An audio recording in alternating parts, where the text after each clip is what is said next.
Hey everybody, what's going on? In today's video, we're going to be talking about understanding candle charts. Now, most of you are probably used to the regular line charts. The thing about line charts is that it's basically going to show you limited movement. For example, it can show you that it fell down to a low of 50 and then it climbed up to 55 and it hit a high of 60.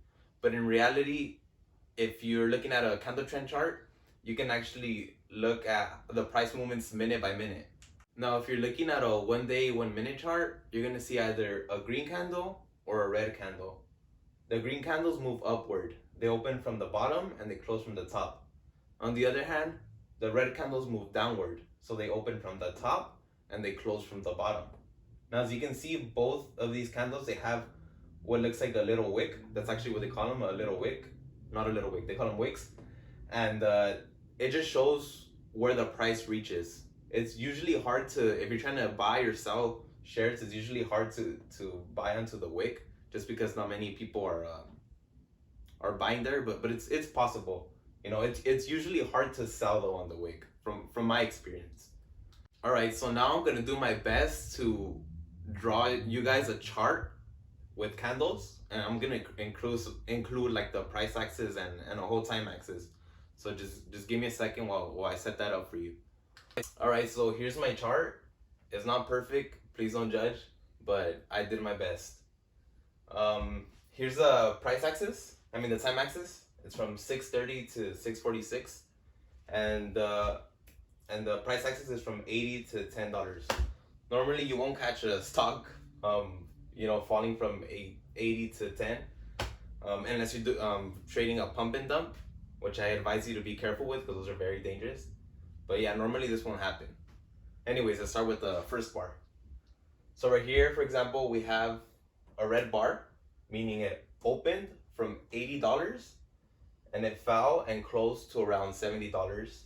And this wick can represent that it fell a little lower to 68. And for the next bar, you can say it opened at $70, it fell and it closed at 60, and the wick can represent 58, that it fell. And yeah, so on. It fell, opened, closed, fell. And pay attention how it doesn't have a wick. Not every candle's supposed to have a wick, so don't let that confuse you. And then from here, it just climbed back up, and it went from 70 to 80. Now I want you to pay attention to see how this bar I drew here is around the same price level as this green bar, but this one has a wick. A lot of people will get confused and think that wick is gonna, it's supposed to represent a spike, which it could at times.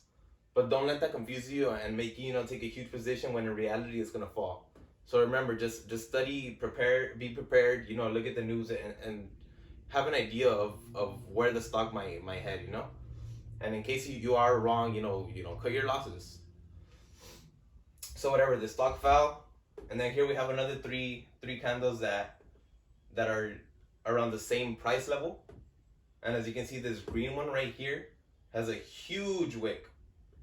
Now, again, people might think that it's gonna spike, but as you can see, the bar before this one, this red bar, since it fell, don't expect this green bar to go higher, especially after it had three balls. Especially after it had 3 bars, fall and like this, looking like that, one right below the other. See how there's this one, then there's this one's like right below this one, and then there's this one's right below this one. So don't expect that green bar to go higher, especially because of that wick. And as you can see, I drew the rest of the bars, showing a downtrend. And that's basically it. If you have any questions, please leave a comment. I'll do my best to get back to you. And if you like today's content, just like and subscribe, and I'll have more videos coming soon. Thank you for your time, and see you next time.